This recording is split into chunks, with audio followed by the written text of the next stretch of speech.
मेरा ढेर सारा मुहब्बतां आला सलाम। सबसे पहले मैं तुहाडे नाल इस मौजू ते अज मुखातिब हाँ तुहाडे बच्चे दी खुराक। तुहाडे बच्चे दी खुराक जिहड़ी है ओह बेहतरीन और बेहतरीन ग़िज़ा उस दे बारे मुफीद मशवरे इंशाअल्लाह तुहानूं बाकी प्लेटफार्म तो भी मिलदे हन ते साडे प्लेटफार्म तो भी मिलसन मकामी ज़बान दे अंदर।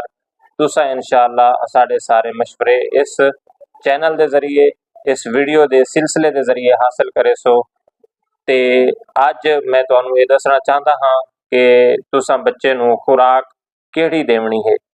सब तो पहले बच्चे दी उम्र ते डिपेंड करता है, बच्चे दी उम्र ते मुनहसर है कि तुसां उसनूं किहड़ी खुराक देवनी है। अगर तुहाडा बच्चा बिल्कुल नौज़ायदा है फौरन उसनूं माँ दा जिहड़ा पहला दुध हुंदा है वो पिलाओ। वो बिल्कुल ज़ाय नहीं करना, वो अगर ज़ाय कर दिता तो बहुत अहम किस्म दी तुसां प्रोटीन माइक्रो न्यूट्रिएंट्स ते उस दे अंदर कुवत मुदाफ़ियत दियां जिहड़ियां चीज़ां शामिल होंदियां हन वो तुसां ज़ाय कर दित्तियां हन। अमूमन जिहड़े वालदैन होंदे हन या उन्हां दे नाल जिहड़े लवाहिकीन होंदे हन मरीज़ां दे नाल वो पहला दुध जिहड़ा है वो माँ दा ज़ाय कर देंदे हन कि इस दे अंदर जरासीम होसन ते बच्चे वास्ते नुकसानदेह होसी।